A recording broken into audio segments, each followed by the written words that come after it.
Бәрімізде Дисней ханшайымы Ариэльді толық білетін болармыз. Ал оның шынайы нұсқасынан хабарымыз бар ма? Дисней нұсқасында Ариэльдің басты арманы адам болу және ханзадаға ғашық болу болатын. Ал ертегіде су перісі адамдардың мәңгілік жаны бар екенін естіп, яғни олардың ешқашан өлмейтінін біліп, сол жанды иеленгісі келеді. Ол үшін бір адам болу керек. Ал адам болу үшін ол ханзада оны шын жүректен сүйіп, оған үйленуі тиіс. Су перісі адам болу үшін даусын теңіз сиқыршысына береді. Бірақ бұл оған жеткіліксіз болды. Оның әр жүрген қадамы пышақтың жүзімен жүріп өткенмен тең. Егер ханзада оны сүймесе, ол теңіз көбігіне айналып, мәңгілікке жоғалып кетеді.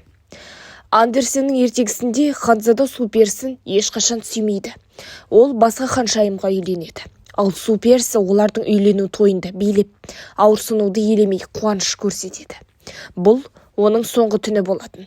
Себебі таң атқанда ол көбіктеніп, жоғалып кетуі тиіс болатын. Су перісінің әпкелері теңіз сиқыршысына шаштарын беріп, сіңілісіне ханзаданы өлтіріп, су перісіне қайта оралуға мүмкіндік беретін пышақ алады.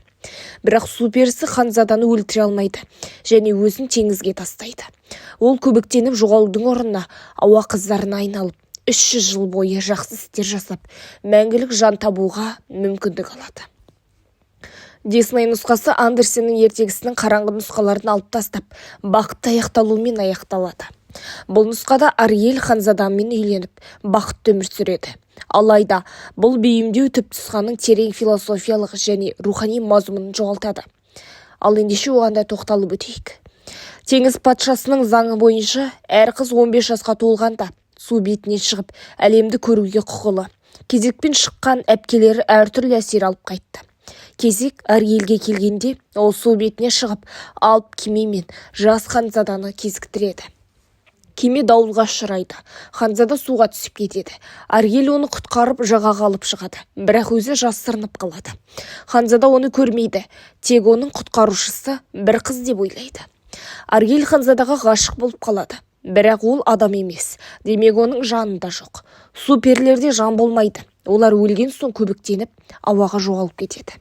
Адамдар болса, жанұядан кейінде өмір сүре береді.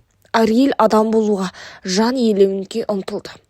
Ол сиқыршыға барып, сиқыршы оған аяқ беріп адам етеді. Бірақ тілін, дауысын сиқыршыға береді. Жаяу жүруі өте ауыр болды. Оның әр өткен қадамы пышақтың жүзімен жүргеннен ауырлық сезінеді. Егер ханзада оған үйленбесе, ол өледі де көбіктеніп кетеді. Ариэль ханзадамен бірге бір сарайда өмір сүреді. Ханзада оны жақсы көреді, бірақ ғашық болмайды. Ол Ариэльдің өзін құтқарған қыз емес екенін ойлап, сол себепті басқа ханшайымға үйленеді. Бұл Ариэль үшін өлім үкімі болды. Ариэльдің әпкелері сиқыршыға шаштарын беріп, оның өмірін құтқаратын пышақ сатып алады. Егер Ариэль ханзаданы өлтірсе, ол теңізге қайта оралып, қайтадан бақытты өмір сүреді. Бірақ Ариэль ханзаданы жақсы көретін болғандықтан, оны өлтіре алмайды. Таң ата оны суға секіріп өледі деп ойлаймыз. Қорытындылай келе, Ариэль сұлулық, махаббат, адам болуға ұмтылу, рухани жан іздеу символы. Дисней болса, оны жеңіл, бақытты хикаяға айналдырды. Ал Андерсеннің нұсқасы терең әрі жүрек ауыртатын шынайы ертегі болып саналады. Достар, Ариэльдің нұсқасы ұнады ма? Сіздерге осындай форматтар ұнай ма? Келесі қандай видео көргіңіз келеді? Бәрін